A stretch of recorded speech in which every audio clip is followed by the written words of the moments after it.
السلام عليك سيدي يا رسول الله. الصلاة والسلام عليك سيدي يا حبيب الله وعلى آلك وصحابك سيدي يا رحمة للعالمين. أعوذ بالله من الشيطان الرجيم. بسم الله الرحمن الرحيم. إن الله وملائكته يصلون على النبي يا أيها الذين آمنوا صلوا عليه وسلموا تسليما. صلى الله على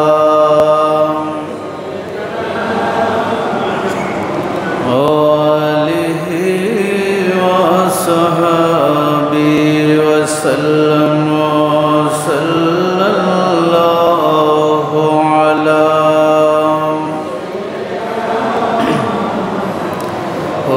آله وصحبه وسلم. صلى الله على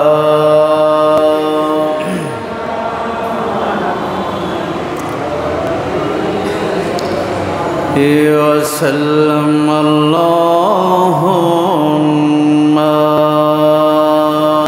صل على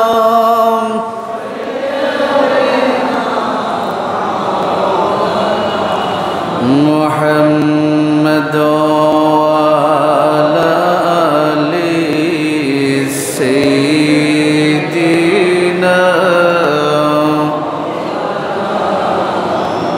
محمد. ہم بک قریب و کریم ان کا خدا ان سے فزوں اور نہ کہنا نہیں عادت رسول اللہ کی.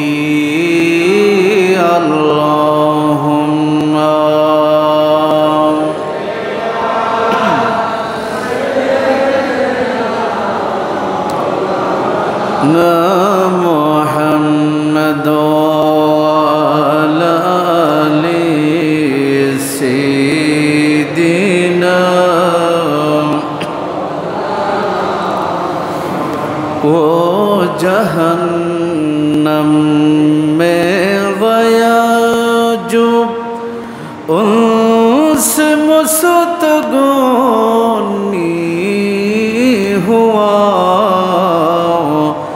ہے خلیل اللہ کو حاجت رسول اللہ کی.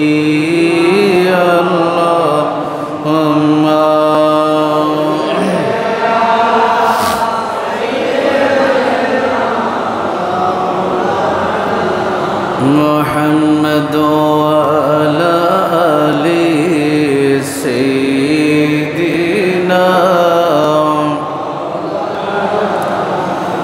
بسم الله الرحمن الرحيم. هو الذي يصلي عليكم وملائكته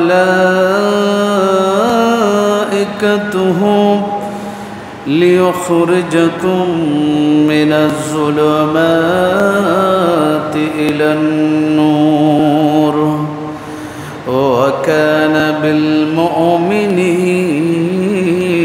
رحيما صدق الله مولانا العظيم وبلغنا رسوله النبي الحبيب الكريم উপস্থিত পবিত্র মাহে জিলহজ শরীফের চতুর্থ জুমার নামাজ আদায় করবার উদ্দেশ্যে আগত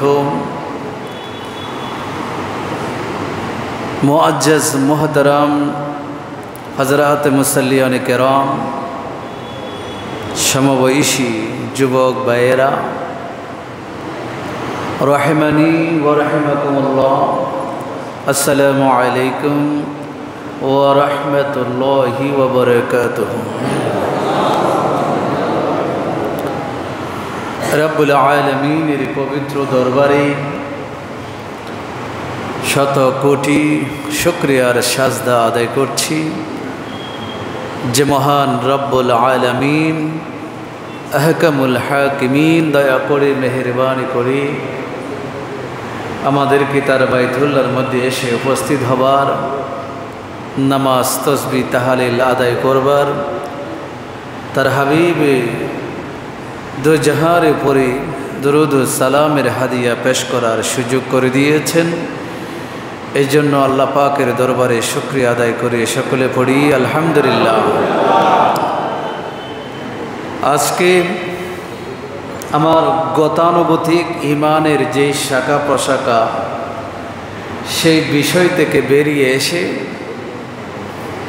আল্লাহর হাবিব সাল্লাল্লাহু আলাইহি ওয়াসাল্লামার উপরে দরুদ এবং সালামের হাদিয়া পেশ করার যে বিষয়টি আছে, সে বিষয়ের উপরে কিছু আলোচনা আপনাদের সামনে রাখব, কিছু বিষয় আপনাদের সাথে শেয়ার করব, সে আশা নিয়ে আপনাদের সামনে দাঁড়িয়েছি।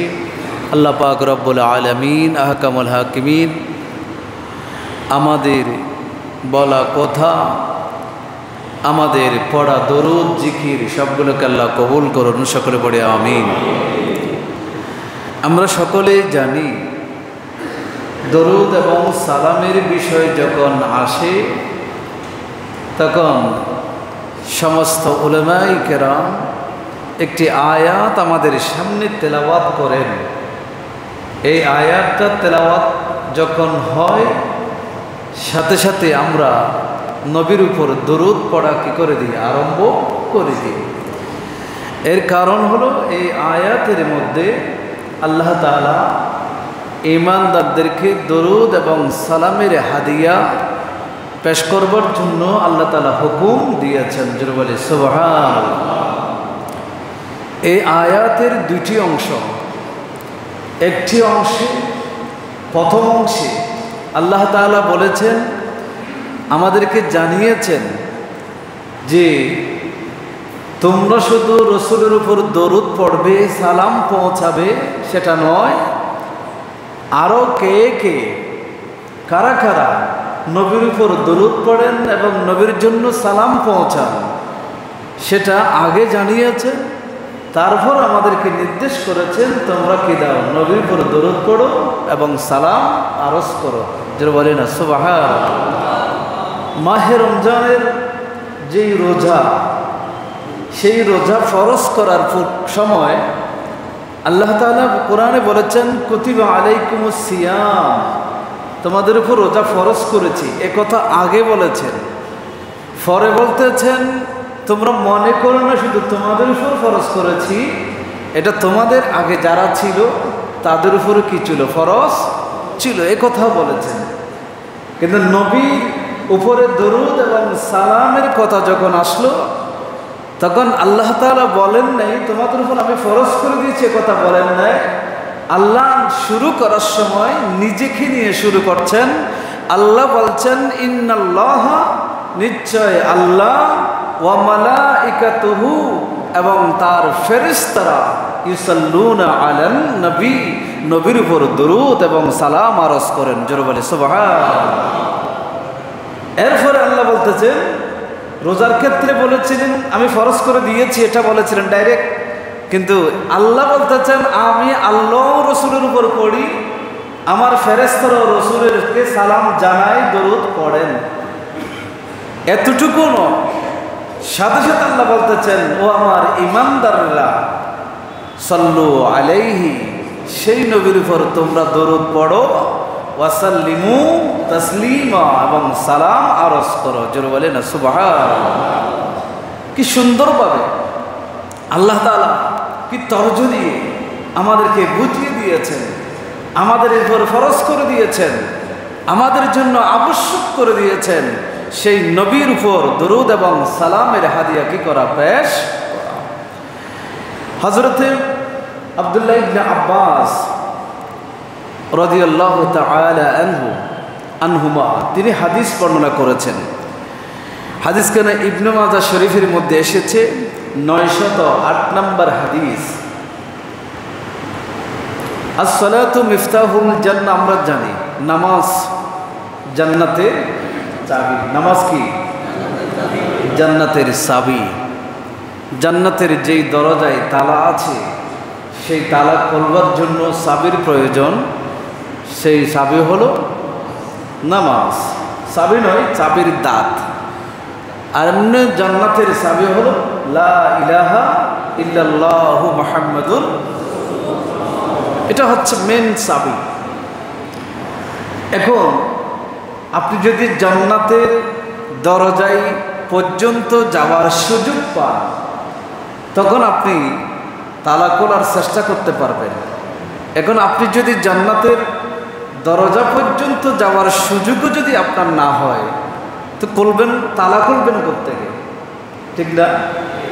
আপনি আপনার ঘরে দরজা পর্যন্ত যাওয়ার সুযোগ আপনাকে দেওয়া হবে না, তাহলে চাবি পকেট থেকে বের করে দরজার চাবি খোলা, ঘর উন্মুক্ত করার, ঘরের দরজা খোলার প্রশ্নই আসে না। আগে জান্নাত পর্যন্ত যেই রাস্তা, সেই রাস্তা তয় করে অতিক্রম করে জান্নাতের দরজা পর্যন্ত যাওয়ার সুযোগ আমাদের লাগবে।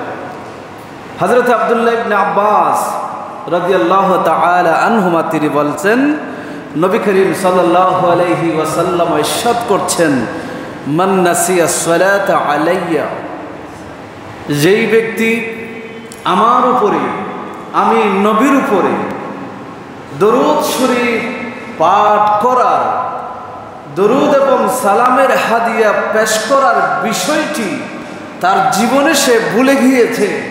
মান নাসিয়া, নাসিয়া মানে ভুলে যাওয়া, যে জীবনে ভুলে গিয়েছে যে আমি নবীর উপর দরুদ পড়তে হবে, আমাকে সালাম দিতে হবে, এই কথা যেই ব্যক্তি ভুলে গিয়েছে, রাসূলুল্লাহ সাল্লাল্লাহু আলাইহি ওয়াসাল্লাম বলেন খাতিয়া তরিকাল জান্নাহ, সেই জান্নাতের দরজা ভুলে গিয়েছে। সে জান্নাতের দরজা ভুলে গিয়েছে। এখন জান্নাতের দরজাটাই যদি আমরা না চিনি, জান্নাতে যাওয়ার রাস্তাটাই যদি আমাদের জানা না থাকে, তাহলে হাতে চাবি থাকলো, যত উন্নত মানের চাবি হোক, মাস্টার কি হোক, যেটাই থাকুক না কেন, কিন্তু সেই জান্নাতের দরজা কখনো খোলা সম্ভব। তাহলে জান্নাতের সব আছে, আয়োজন আছে, জান্নাতের চাবি হাতে আছে, সব সামান আমার হাতে আছে, কিন্তু আমার হাতে যদি সেই জান্নাতে যাওয়ার যেই রাস্তা, সেই রাস্তা যদি আমার জানা না থাকে, তাহলে সেই জান্নাত পর্যন্ত যাওয়া আমার পক্ষে সম্ভব হবে। এখন অনেক আমাদের এখানে দিনমজুর শ্রমিক ভাইয়েরা আছে, তাকে আপনি বলে যে তোমার জন্য আমেরিকার সরকার বলল বাংলাদেশ থেকে অমুকের জন্য আমার আমেরিকায় আসা একদম ফ্রি, আপনাকে ফ্রি এ ঘোষণা দিয়ে দিল, আপনার নাম ধরে উল্লেখ করলো, কিন্তু আপনি যাওয়ার সময় আপনার পাসপোর্ট লাগবে, ভিসা লাগবে, টিকিট লাগবে, এগুলো কিছুই নেই, এগুলো আপনার নেই। তো আপনাকে যদি ডোনাল্ড ট্রাম্প যদি বলে আপনি চলে আসেন আমার এখানে, আপনি যেতে পারবেন? কোনো সুযোগ আছে? কিন্তু আপনাকে তো যাওয়ার জন্য বলা হয়েছে, তারপরও আপনি যেতে পারবেন না, কারণ রাস্তা আপনার জানা নেই। যেই রাস্তা দিয়ে আপনার যেতে হবে সেই রাস্তার সামান আপনার হাতে নেই। তো দ্রুত জান্নাতের যত আমল আছে সব কিছু করার পরেও যদি আপনি সেই জান্নাতে যাওয়ার সেই রাস্তার যদি ভুলে যান, সেই রাস্তা যদি আপনার চেনা না থাকে, আপনার জানা না থাকে, তাহলে জান্নাতে যাওয়া সম্ভব হবে? এটা ইবনে মাজার হাদিস সিহাসিত্তা অন্যতম একটা কিতাব। সেই কিতাবের মধ্যে আব্দুল্লাহ ইবনে আব্বাস তিনি বলেছেন, নবী করিম সাল্লাল্লাহু আলাইহি ওয়াসাল্লাম ইরশাদ করেছেন, যারা আমি নবীর উপর দরুদ পড়তে ভুলে যায়, আমি নবীকে সালাম দিতে যারা ভুলে যায়, মনে রেখো তুমি আমি নবীর উপরে দরুদ পড়তে ভুলে গিয়েছো, শুধু সেটুকু তো সীমাবদ্ধ নয়, বরং জান্নাতের দরজা, জান্নাতের রাস্তা তুমি ভুলে গিয়েছো। জান্নাতের রাস্তা তুমি ভুলে গিয়েছো। আমরা কি সেটা চাই? বলেন আমরা কি চাই সেটা? তাহলে কি করতে হবে? দরুদ পড়তে হবে। ইমাম বুখারী রাহমাতুল্লাহি আলাইহি একদম হাদিসের জগতে বিশ্ববিখ্যাত কিতাব এবং বিশ্ববিখ্যাত একজন লেখক, তিনি হাদিস লিখেছেন বুখারী শরীফ, সহিহ বুখারী শরীফ। সেই বুখারীর ইমাম বুখারী রাহমাতুল্লাহ আলাইহি তিনি একটি মত নকল করেছেন। আবুল আলিয়া রাহমাতুল্লাহ আলাইহি তিনি বলেছেন, আল্লাহ পাক রব্বুল আলামিন বলেছেন ইউসাল্লুনা আলান নবী, আল্লাহ নবীর উপর সালাত পড়েন, দরুদ পড়েন। এই দরুদ মানে কি? এটার দরুদ মানে হলো সানাউহু আলাইহি ইন্দাল মালাইকা, আল্লাহ রব্বুল আলামিনের কাছে যে সমস্ত ফেরেশতারা আছেন, মুকাররব ফেরেশতারা আছেন, আল্লাহর আশেপাশে যারা সবসময় থাকেন, সেই ফেরেশতাদের কাছে আল্লাহ পাক রব্বুল আলামিন সর্বদা আমার নবীর প্রশংসা করতে থাকেন। জোরে বলে সুবহানাল্লাহ। কি করেন? নবীর প্রশংসা করেন। সানাউন প্রশংসা। আল্লাহ নবীর প্রশংসা করেন। আমরা কার প্রশংসা করি? আমরা আল্লাহর প্রশংসা করি। কার প্রশংসা করি? আলহামদুলিল্লাহি রাব্বিল আলামিন। সমস্ত প্রশংসা কার জন্য? আল্লাহর জন্য। সে কথা আমরা বলি। আমরা পুরা বিশ্ব, পুরা সৃষ্টি জগৎ আল্লাহর প্রশংসা করি, আর আল্লাহ পাক রব্বুল আলামিন প্রশংসা করেন আমার নবীর। জোরে বলি না সুবহানাল্লাহ। আল্লাহ কোনো কাজ করেন না। আমরা নামাজ পড়ি, আল্লাহ নামাজ নেই। আমরা রোজা রাখি, আল্লাহর জন্য রোজা নেই। আমরা যাকাত দিই, আল্লাহর জন্য যাকাত নাই। আমরা হজ করি, আল্লাহর জন্য হজ নাই। আমরা ইবাদত করি, আল্লাহর জন্য ইবাদত, আমরা তো সে আল্লাহর জন্য ইবাদত করি।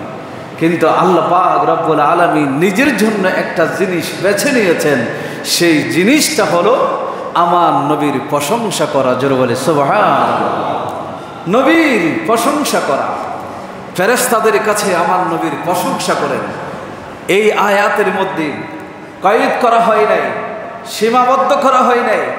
এক সময় করেছিল, এখন করতেছে না, অথবা এখন করতেছে, আগে করে নাই, এরকম কোনো সীমাবদ্ধতা নাই। আল্লাহর সৃষ্টি যখন, আল্লাহ আমার নবীকে যখন সৃষ্টি করেছেন, তখন থেকে নবীর প্রশংসা শুরু হয়েছে, এখনো চলছে, কিয়ামত পর্যন্ত চলবে, এমনকি হাসরের ময়দানও চলবে। জোরে বলে সুবহানাল্লাহ। এটাই হলো আমার নবীর শান। এই জন্য এক শায়ের বলেছেন, ফকত ইতনা সবব হে ইলকাদ বज़्म महशर का कि उनकी शान महबूबी दिखाई जाने वाली है। কিয়ামতের ময়দান এটা আল্লাহ প্রতিষ্ঠা করবেন, আল্লাহ কায়েম করবেন। কারণ কিছুই নাই, হিসাব নিকাশ এগুলো তো বাহানা মাত্র। কারণ একটাই, সেটা হচ্ছে তার মেহবুবের শান কিয়ামতের ময়দানে বিশ্ববাসীকে দেখিয়ে দেওয়া। জোরে বলে সুবহানাল্লাহ। এটাই শুধু। যাই হোক, যেটা বলছিলাম, ইমাম বুখারী যে মত নকল করেছেন, তিনি বলেছেন যে আল্লাহ যে নবীর উপর দরুদ পড়ে, এই দরুদ মানে হলো আল্লাহ আমার নবীর প্রশংসা করেন। আল্লাহ পাক রব্বুল আলামিনের দরবারে যে সমস্ত ফেরেশতা আছেন, কাছে যারা মুকাররব ফেরেশতা আছেন, সেই সমস্ত ফেরেশতাদের কাছে আমার নবীর প্রশংসা করেন, আমার নবীর গুণ বর্ণনা করেন, নবীর সিফাতগুলো বর্ণনা করেন। মুহাম্মদ এটা কেমন একটি জাত তার বর্ণনা দিয়ে থাকেন। জোরে বলে সুবহানাল্লাহ। দুনিয়াতে নবীর প্রশংসা করা, নবীর গুণকীর্তন করা, নবীর জাতের বর্ণনা দেওয়া, এটা কার সুন্নাহ হলো? কথা বলেন না, কার সুন্নত? আল্লাহর সুন্নত। কারণ আল্লাহ আরশে আজিমে বসে বসে ফেরেশতাদের কাছে আমার নবীর প্রশংসা করেন। এই জন্য আল্লাহ যে কাজটা করেন সেটা করার জন্য আল্লাহ বলেছেন, ইয়া আইয়ুহাল্লাযীনা আমানু সাল্লু আলাইহি ওয়া সাল্লিমু তাসলিমা। ও আমার বান্দারা, আমিও করি, তোমরাও আমার নবীর প্রশংসা করো। এক অর্থ সেটা। হযরত আব্দুল্লাহ ইবনে আব্বাস বলেন, ওয়া সালাতুল মালাইকা, ইমাম বুখারী বর্ণনা করেন সালাতুল মালাইকা বলে ফেরেশতারা দরুদ পড়েন। সেটার অর্থ কি? সেটার অর্থ হলো আদ-দোয়া, নবীর জন্য দোয়া করেন। নবীর জন্য কি করেন? দোয়া করেন। আচ্ছা, আমাদের দুনিয়াতে নবীর জন্য দোয়া করার প্রয়োজন আছে? আমরা নবীর জন্য দোয়া করলে এবং না করলে কোনো অসুবিধা আছে? কোনো অসুবিধা নেই, কোনো অসুবিধা নেই। কারণ আল্লাহ আমার নবীকে মাহবুব হিসেবে গ্রহণ করেছেন। মাহবুব, হাবিব। হাবিব মানে হলো যেই বন্ধুর সন্তুষ্টি আল্লাহ নিজেই কামনা করেন। যেটা বলেন না সুবহানাল্লাহ। যেখানে ইব্রাহিম হচ্ছেন আল্লাহর বন্ধু খলিলুল্লাহ, এই খলিল এবং হাবিবের মধ্যে পার্থক্য হলো, খলিল মানে যিনি তার বন্ধুকে রাজি করাতে চায়, আর হাবিব মানে হলো হাবিবকে সেই মাহবুব রাজি করাতে চায়। জোরে বলে সুবহানাল্লাহ। আল্লাহ আমার নবীকে রাজি করাতে চায়। এই জন্য আল্লাহ বলেছেন, ওয়ালা সাউফা ইউতিকা ফাতারদা। নবী, আপনি টেনশন করেন না, আপনাকে কিয়ামতের ময়দানে আমি এমন এমন সুযোগ দান করব, এমনভাবে আপনাকে সুযোগ দিব, সেই সুযোগগুলো পেয়ে কাজে লাগাতে পেরে আপনি রাজি হয়ে যাবেন। জোরে বলে সুবহানাল্লাহ। এটাই হলো আমার নবীর শান। এই জন্য সেই নবীর উপর দরুদ পড়তে হবে। আব্দুল্লাহ ইবনে আব্বাস বলেছেন, ইউসাল্লুনা আই ইউবাররিকুনা, বরকত নাজিল করেন। তখন থেকে শুরু থেকে বরকত নবীর উপর নাজিল করা হচ্ছিল, এখনো হচ্ছে, কিয়ামত পর্যন্ত আমার নবীর উপর বরকত নাজিল হতে থাকবে। ইমাম তিরমিজি রাহমাতুল্লাহি আলাইহি তিনি একটি বর্ণনা নকল করেছেন হযরত সুফিয়ান সাউরি রাহমাতুল্লাহি আলাইহি থেকে। তিনি বলেন, সালাতুর রব্ব আর রাহমাতু, আল্লাহ যে দরুদ পড়েন এটার অর্থ হলো আল্লাহ নবীর উপর রহমত নাজিল করেন। ওয়া সালাতুল মালাইকা আল ইস্তিগফার, আর ফেরেশতারা যে দরুদ শরীফ পড়ে এটার অর্থ হলো ফেরেশতারা ইস্তিগফার করে, ক্ষমা প্রার্থনা করে। কার জন্য? তো নবীর তো কোনো গুনাহ নেই, নবীর জন্য ক্ষমা প্রার্থনার কোনো প্রশ্নই আসে না। তখন ব্যাখ্যা মুহাদ্দিসিনে কেরাম বলেছেন, এখানে গুনাহ বলতে লি উম্মতে মুহাম্মাদিন, মুহাম্মদ সাল্লাল্লাহু আলাইহি ওয়াসাল্লামার গুনাহগার উম্মতের জন্য ফেরেশতারা নবীর উপরে যে সালাত পড়ে, সেই সালাতের মাধ্যমে আল্লাহর দরবারে গুনার ক্ষমা প্রার্থনা করেন। জোরে বলে সুবহানাল্লাহ। এটা হচ্ছে দরুদ শরীফের মহত্ব। এই জন্য দরুদ শরীফ আমরা পড়ি এবং আমাদেরকে পড়তে হবে।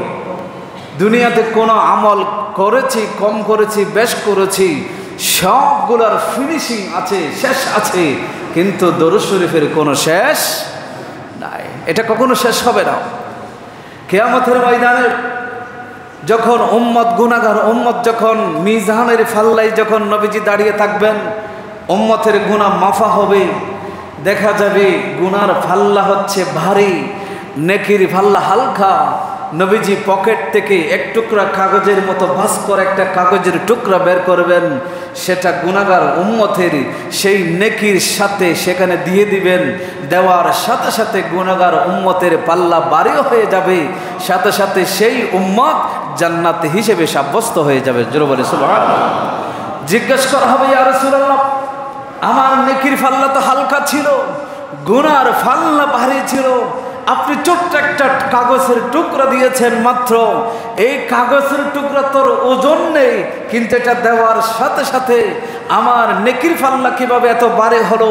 তখন আমার নবী বলেন, উম্মত রে, তুমি ওই হাজী নজরুল আলম জামে মসজিদের মধ্যে বসে বসে আমি নবীর উপর দরুদ পড়েছিলাম, আমি নবীর উপরে তুমি সালাম আরজ করেছিলাম, নিশি রাতে সমস্ত মানুষগুলো ঘুমন্ত অবস্থায় ছিল, তুমি উম্মত সেই আরামের বিছানা ত্যাগ করে উঠে বসে বসে তুমি আমার উপর দরুদ শরীফ পড়েছিলা, আমি নবীকে সালাম দিয়েছিলাম, সেই দরুদ এবং সালামের হাদিয়া আমি রসুল তাবিজ করে একটা বাস করে আমার পকেটের মধ্যে রেখে দিয়েছি।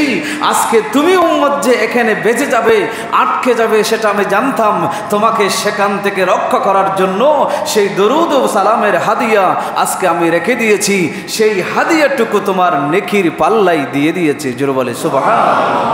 এটাই হলো দরুদ শরীফের ফজিলত। সম্মানিত উপস্থিতি, প্রশ্ন করতে পারি, দরুদ কেন পড়ব? অনেকেই প্রশ্ন করতে পারে, এটা নিয়ে কিন্তু অনেক ঝামেলা আছে, অনেক ঝামেলা, এগুলো সব বাড়তি অনর্থক বিভিন্ন কথা আসে। আমি অনুরোধ করব, আমি সবসময় এ কথাটা বলি, আপনার পছন্দ নয় এ কথা কাউকে বলার দরকার নাই। যদি আপনার পছন্দ না হয়, আপনি মজলিস থেকে চলে যান, আপনি পড়বেন না, কোনো সমস্যা নেই। কিন্তু যারা পড়তে চায় তাদেরকে কখনো বাধা, কারণ রসুলের উপরে সালাতু সালাম, দরুদ সালাম আরজ করা হবে, রসুলের উপরে দরুদ পড়া হয়, সেখানে যদি আপনি বাধা হয়ে দাঁড়ান, তাহলে এর চেয়ে গুনাহগার, এর চেয়ে পাপী পৃথিবীতে আর কেউ হবে। এই জন্য এই ক্ষেত্রে সাবধানতা অবলম্বন করতে হবে। নবীজির বিষয় আসবে, আল্লাহ রসুলের বিষয় আসবে, সেখানে কোনো ক্ষমা হয় না, সেখানে কোনো মাপ পাওয়া যায় না, সেখানে কোনো বেয়াদবি, সেটা মার্জনা হয় না। এই জন্য আল্লাহ রসুলের বিষয় যখন আসবে, আপনার ভালো না লাগলে আপনার জবানকে হেফাজত করবেন, এই অনুরোধটুকু থাকবে। আমরা দরুদ শরীফ কেন পড়ব? কিতাবের মধ্যে এসেছে, ইমাম ইবনে হাজার আসকালানী রাহমাতুল্লাহি আলাইহি ফাতহুল বারি, বুখারী শরীফের শরহ ব্যাখ্যা গ্রন্থ, সেই গ্রন্থের মধ্যে তিনি নকল করেছেন, আত-তাকাররুবু ইলাল্লাহি বিইমতিসালি আমরিহি ওয়া কাদাই হাক্কিন নবী সাল্লাল্লাহু আলাইহি ওয়াসাল্লাম। আল্লাহ রাসূল সাল্লাল্লাহু আলাইহি ওয়াসাল্লামের উপর দরুদ পড়ার জন্য নির্দেশ দিয়েছেন কে? কথা বলেন না, কে দিয়েছেন নির্দেশ? দরুদ পড়ার নির্দেশ কার? আল্লাহর। সালাম দেওয়ার নির্দেশ কার? আল্লাহর। এটা দুনিয়ার কোনো মানুষের নির্দেশ, আমার নবীরও নয়, এটা আল্লাহ নির্দেশ দিয়েছেন। আমরা পালন করব না, এই জন্য আমরা সন্দেহ করব, এই জন্য আল্লাহ বলেছেন এই কাজটা আমিও করি, আমার ফেরেশতারাও করে। এই কথা বলে তারপর আমাদেরকে নির্দেশ দিয়েছেন। ইমাম বুখারী রাহমাতুল্লাহ আলাইহি এই হাদিসগুলো বর্ণনা করতে গিয়ে সেখানে ইমাম ইবনে হাজার আসকালানী রাহমাতুল্লাহ আলাইহি ফাতহুল বারি শরহে সহিহুল বুখারী এই কিতাবের মধ্যে বর্ণনা করেছেন, উদ্দেশ্য হলো আল্লাহর নির্দেশ পালন করা এবং আমার নবীর হক আদায় করা। জোরে বলে সুবহানাল্লাহ। তাহলে দরুদ এবং সালাম দেওয়া এটা কার হক? নবীর হক। কার হক? নবীর হক। দরুদ এবং সালাম প্রেরণ করা, নবীর উপর দরুদ পড়া, সালাম দেওয়া কার হক? নবীর হক। কার হক? যারা দেয় না নবীর হক আদায় করে না, যারা দেয় না নবীর হক কি করে না? আদায় করে না। নবীর হক আদায় করতে হবে, মনে রাখবেন, এটা নবীর হক। ইমাম ইবনে হাজার আসকালানী ফাতহুল বারিতে বলেছেন, ইমাম বুখারী শরীফের সারা করতে গিয়ে ইমাম ইবনে হাজার আসকালানী বলেছেন, দরুদ এবং সালাম আরজ করা এটা আল্লাহর নির্দেশকে পালন করা, মান্য করা, সাথে সাথে নবীর যেই হক উম্মতের উপর আছে সেই হক আদায় করা। জোরে বলে সুবহানাল্লাহ। সাথে সাথে ইবনু আব্দিস সালাম একজন আল্লাহর নেককার বান্দা, যিনি মুহাক্কিক, একজন আলেম মুহাদ্দিস, তিনি বলেছেন, লাইসাত সালাতুন আলান নবী শাফাআতান লাহু। অনেকে মনে করে যে আমরা নবীর উপর দরুদ পড়ি, নবীর জন্য সুপারিশ করতেছি, নবীর উপকার করতেছি। তিনি বলছেন যে উম্মত যখন নবীর উপর দরুদ পড়ে, উম্মত যখন নবীকে সালাম আরজ করে, তখন এটার মানে নবীর জন্য সুপারিশ নয়, ফাইন্না মিসলানা লা ইয়াশফাউ লিমিসলিহি, কারণ আমাদের মতো না হান্দা নগণ্য গুনাহগার মানুষগুলো নবীর মতো এত উত্তম একটা জাতের জন্য কখনো আল্লাহর দরবারে সুপারিশ করতে পারে। এটাও ইবনে হাজার আসকালানী রাহমাতুল্লাহ আলাইহি ফাতহুল বারির মধ্যে বর্ণনা করেছেন। তিনি আরো বলেছেন, ওয়ালাকিন্নাল্লাহ আমারানা বিমাকাফাতিম মান আহসানা ইলাইনা। আল্লাহ তাআলা কোরআনে বলেছেন, আহসিন কামা আহসানান নাস ইলাইকা। আল্লাহ বলেছেন, বান্দারে তুমি অনুগ্রহ করো ওই মানুষের প্রতি যে মানুষগুলো তোমার প্রতি অনুগ্রহ করেছে। যারা তোমার প্রতি অনুগ্রহ করেছে তাদের প্রতি তুমি অনুগ্রহ করো, যারা তোমার উপর অবদান রেখেছে তাদের অবদানের প্রতিদান দেওয়ার চেষ্টা করো। এটা আল্লাহর হুকুম, আল্লাহর নির্দেশ। তো নবী আমাদের প্রতি অনুগ্রহ করেছেন, আমাদেরকে ঈমান দিয়েছেন, ঈমানি দৌলত দিয়েছেন, ঈমানের আলো দিয়ে আমাদের অন্তরটাকে, আমাদের কলবটাকে প্রজ্বলিত করে দিয়েছেন, আলোকিত করে দিয়েছেন। যেই নবী না হলে আমরা আখিরাতের সন্ধান পেতাম না, সেই নবী না হলে আইয়ামে জাহিলিয়াত আমাদের মধ্যে থেকেই যেত। যেই নবী না হলে মায়ের হক প্রতিষ্ঠিত হতো না, নবী না হলে মা বোনদের হক প্রতিষ্ঠিত হতো না, নবী না হলে গরিবদের হক প্রতিষ্ঠিত হতো না, নবী না হলে সুদ ব্যবস্থা সমাজের মধ্যে কিয়ামত পর্যন্ত বিদ্যমান থাকতো যেভাবে আইয়ামে জাহিলিয়াতে ছিল। নবী না হলে জুলুম কখনো দূরীভূত হতো না, নবী না হলে সমাজের শৃঙ্খলা আসতো না, নবী না হলে ইসলাম প্রতিষ্ঠিত হতো না, শান্তির ধর্ম আমরা পেতাম না। নবী না হলে আমরা এক আল্লাহকে পর্যন্ত চিনতে পারতাম। এই জন্য এই যে অনুগ্রহ আমাদের জন্য করেছেন, আমাদের উপর অবদান রেখেছেন, তা আল্লাহ হুকুম করেছেন, বান্দারে তোমরা তো অনেক কিছু করছো, নামাজ পড়ছো, রোজা রাখছো, হজ করেছো, সব কিছু করেছো, কিন্তু সব কিছু আপন জায়গায় ঠিক আছে, কিন্তু আমার নবী তোমাদেরকে এগুলো দিয়েছেন, সেই নবীর হক আদায় করো। সেই নবীর হক হলো কি? নবীর উপর দরুদ পড়া এবং নবীকে সালাম আরজ করা। জোরে বলি সুবহানাল্লাহ। কথাগুলো বুঝতেছেন আপনারা? কোনো কষ্ট হচ্ছে? সম্মানিত উপস্থিতি, তিনি আরো বলেছেন,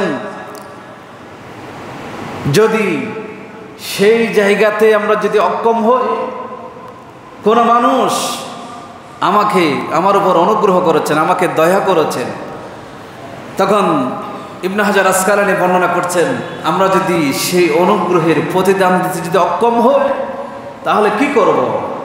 তার একটা ব্যবস্থা বলা হচ্ছে, সেটা হচ্ছে তোমরা তার জন্য দোয়া করবে। তার জন্য কি করবে?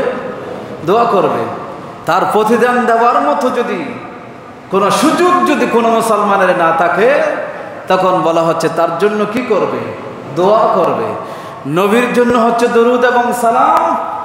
আর সমবয়সী আপনার আত্মীয় স্বজন যারা আপনার প্রতি অনুগ্রহ করেছেন, এহসান করেছেন, সেই মানুষের প্রতিদান যদি আপনি সেই দুনিয়াবি হিসাবে যদি হাইসিয়ত যদি আপনি দিতে না পারেন, তাহলে আপনি তার জন্য কি করবেন? দোয়া করবেন।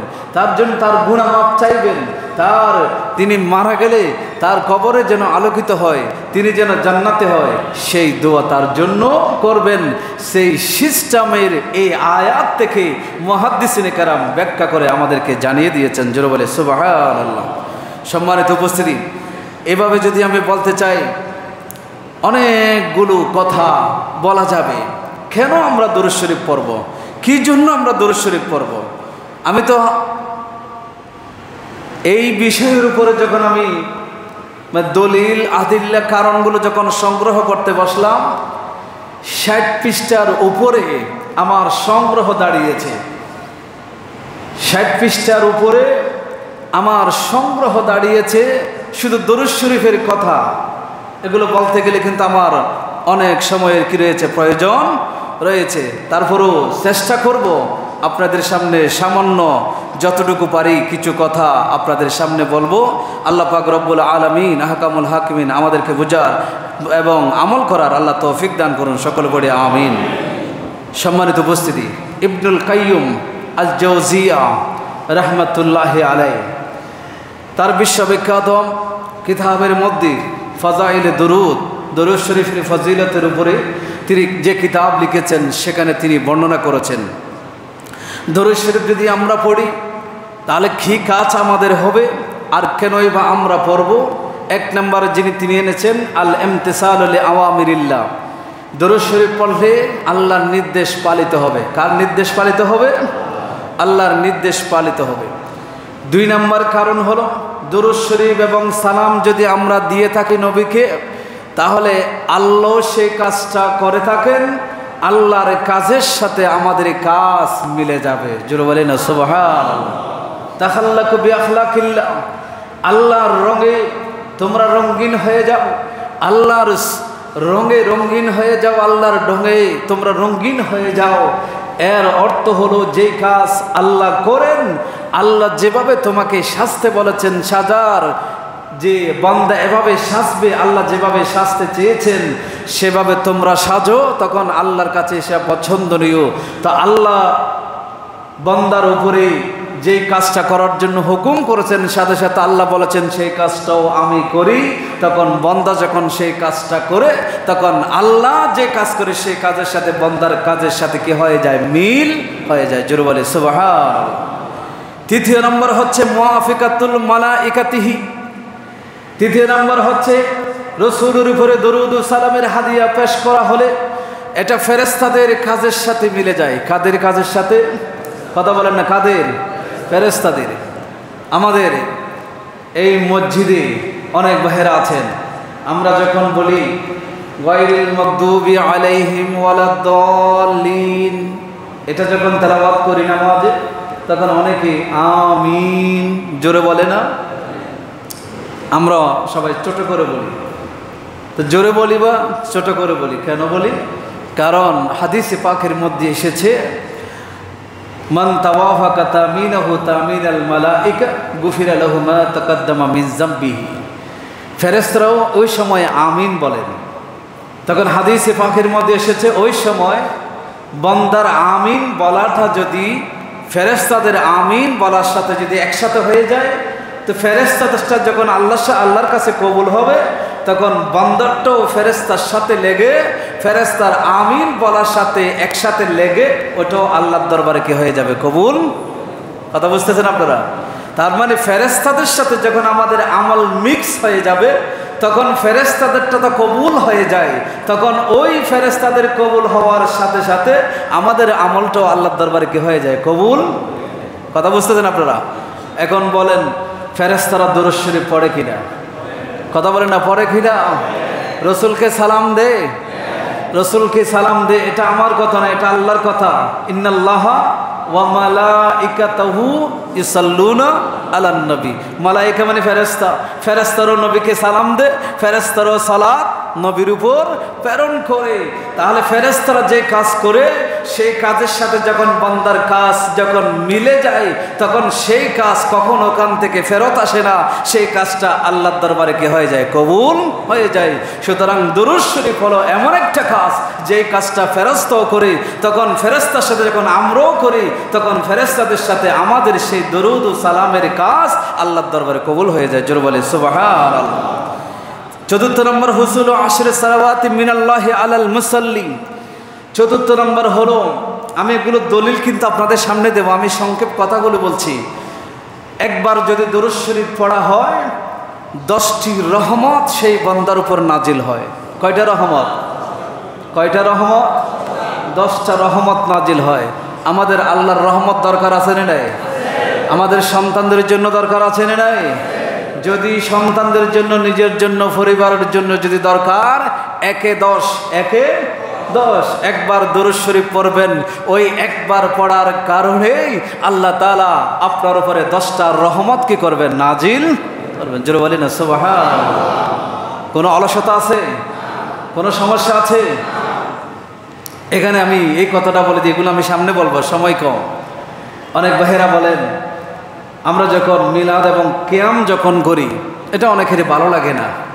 যাদের ভালো লাগে না আমি তাদেরকে গালি দেব না, আমি এমনি বোঝানোর জন্য বলছি। আপনার ভালো লাগছে না, অসুবিধা নেই, আপনি করবেন না, কোনো সমস্যা নেই। জানাজার নামাজ আমরা পড়ি কি না? জানাজার নামাজ আমরা পড়ি। প্রথম তাকবীরের পরে কি পড়ি? সুবহানাকা আল্লাহুম্মা বিহামদিকা ওয়া তাবারাকা ইসমুকা ওয়া তাআলা জাদ্দুকা ওয়া জাল্লা সানাউকা ওয়া লা ইলাহা গায়রুকা। এটা আল্লাহর প্রশংসা করছি। এটা কার প্রশংসা করছি? দ্বিতীয় তাকবীরের পরে আমরা কি পড়ি? কথা বলেন না, কি পড়ি? দরুদ শরীফ পড়ি। কি পড়ি? দরুদ শরীফ পড়ি। আল্লাহুম্মা সাল্লি আলা মুহাম্মাদিন ওয়া আলা আলি মুহাম্মাদিন কামা সাল্লাইতা আলা ইব্রাহিম ওয়া আলা আলি ইব্রাহিম ইন্নাকা হামিদুম মাজিদ। এরপর আরেকটা, দুইটা দরুদ শরীফ আছে, এখানে দুটোটা পড়ি। এই দরুদ শরীফটা জানাজার নামাজে আমরা পড়ি না? আচ্ছা, জানাজার নামাজ কি বসে বসে পড়া হয় না দাঁড়িয়ে পড়া হয়? দাঁড়িয়ে পড়া হয়। তো দাঁড়িয়ে দরুদ শরীফ পড়া যদি বেদাত হয়, দাঁড়িয়ে দরুদ শরীফ পড়া যদি হারাম হয়, তাহলে জানাজার নামাজে পড়া কি হবে? হারাম হওয়া দরকার ছিল না, কিন্তু আসেনি। অসুবিধা আমি এটা বুঝাচ্ছি। একজন ফেরেশতারা দরুদ শরীফ আমার নবীর উপর পড়েন, নবীকে সালাম দেন। নবীকে কি দেন? সালাম দেন। হাদিসে পাকের মধ্যে এসেছে, আমার নবীর রওজা পাক যেদিন থেকে আমার নবী মদফুন হয়েছেন, সেই দিন থেকে আমার নবীর রওজা পাকের মধ্যে সকালবেলা 70,000, বিকেলবেলা 70,000 ফেরেশতা নাজিল হয়। সকালে যারা 70,000 ফেরেশতা নাজিল হয়, সেই 70,000 ফেরেশতা আমার নবীর রওজার চতুর্দিকে ঘুরে ঘুরে ওয়ায়ুসাল্লিমুনা আলান নবী, আমার নবীকে সালাম জানাতে থাকেন। জোরে বলে সুবহানাল্লাহ। আচ্ছা, ফেরেশতারা যে আমার নবীকে সেখানে সালাম জানান, বসে বসে জানান না দাঁড়িয়ে দাঁড়িয়ে জানান? কথা বুঝতেছেন আপনারা? আল্লাহ রাসূল সাল্লাল্লাহু আলাইহি ওয়াসাল্লাম ইন্তেকাল করেছেন কিবারে? সোমবারে। কিবারে? দাফন হয়েছেন বুধবারে। কিবারে? তথ্যগুলো মনে রাখবেন। সোমবারে তিনি ইন্তেকাল করেছেন, বুধবারে কি হয়েছেন? দাফন হয়েছেন। এই সোমবার থেকে বুধবার পর্যন্ত মাঝখানে যেই সময়গুলো ছিল, এই সময় নবীজির জানাজা হয়েছে। জানাজা আমরা নামাজ পড়ি না মানুষ মারা গেলে, কিন্তু আমার নবীর সেই জানাজাটা কিন্তু আমরা যেভাবে নামাজ পড়ি সেভাবে ছিল না। জানাজাটা কেমন ছিল? জানাজাটা ছিল আল্লাহ রাসূল সাল্লাল্লাহু আলাইহি ওয়াসাল্লামের দেহ মুবারক হুজরার মধ্যে ছিল। ওই অবস্থার মধ্যে সাহাবায়ে কেরাম দূর দূরান্ত থেকে আসতেন। আবু বকর সিদ্দিক আসতেন, আসার পরে নবীজির সামনে দাঁড়ালেন, বললেন আসসালামু আলাইকা ইয়া রাসূলুল্লাহ। নবীজিকে সালাম দিলেন। আবু বকর সিদ্দিক রাদিয়াল্লাহু তাআলা আনহু আমার নবীর কপালের মধ্যে চুমু দিলেন।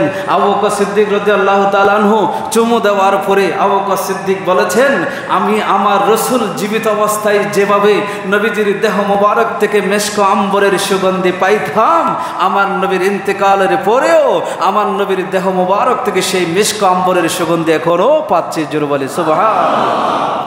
সেই আবু বকর সিদ্দিক নবীকে এভাবে সালাম দিয়েছেন, বসে দেয় নাই। আবু উমর ইবনে খাত্তাব নবীকে সালাম দিয়েছেন, জানাজা, এটা জানাজা করেছেন নবীজির, নবীকে সালাম দিয়েছেন, ঘরে প্রবেশ করেছেন, সালাম দিয়েছেন, বের হয়েছেন। এভাবে অসংখ্য 1,24,000-এর উপরে সাহাবী ছিল মদিনা এবং মক্কায়। সমস্ত সাহাবায়ে কেরাম আমার নবীকে এভাবে সালাম দিয়েছেন। তো যেটা যদি বিদআত হতো, সেটা যদি হারাম হতো, তাহলে সর্বপ্রথম হারাম করেছে কারা? সাহাবারা। কারা করেছে? এটা ইশকের বিষয়। আপনি দাঁড়িয়ে দেন না, আমি আপনাকে জোর করব না। এটা ইশকের বিষয়, এটা মহাব্বতের বিষয়। এটা ইশক, মহাব্বত আপনার অন্তরে যতটুকু থাকবে, সেই মহাব্বত আপনাকে দাঁড় করিয়ে দেবে। সেই মহাব্বত আপনাকে দাঁড় করিয়ে দেবে। সেই মহাব্বত আপনাকে রসুলকে সালাম দিতে উৎসাহিত করবে। সেই মহাব্বত রসুলকে সালাম দেওয়ার জন্য আপনাকে মসজিদ থেকে বের হতে দেবে। সারা পুরা সপ্তাহ আমরা নবীকে সালাম দেওয়ার সুযোগ পাই না, কিন্তু শুক্রবার নামাজ শেষ হওয়ার সাথে সাথেই আমরা তো নবীকে একবার সালাম দিই না? তো সেই সালামটা হয়তো আপনি সালাম দেওয়ার জন্য বসলে 10 মিনিট সময় বেশি যাবে, 15 মিনিট সময় বেশি যাবে, কিন্তু আমরা সেই 15 মিনিট মসজিদে অপেক্ষা করতে পারি না। আমাদের খারাপ লাগে। গিয়ে কি করব? হয়তো লাঞ্চটা করব, করার পরে একটু শুয়ে যাব, কর্মস্থলে যাব, গল্প গুজব করব। এর বাইরে কোনো কাজ আমরা করব না, ইবাদত আমরা করব না। কিন্তু আমরা এই কাজগুলো করি, যেগুলো স্বাভাবিক কাজ সেগুলোই করি।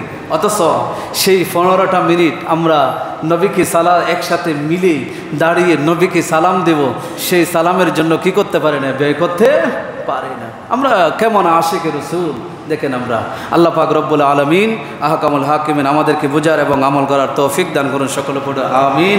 সম্মানিত উপস্থিতি, আজকে মনে হয় মোহসেন আউলিয়া রহমতুল্লাহ আলাই বার্ষিক ওরস শরীফ উদযাপন হচ্ছে, সেখান থেকে আপনাদের জন্য দাওয়াতনামা পাঠানো হয়েছে। এটা না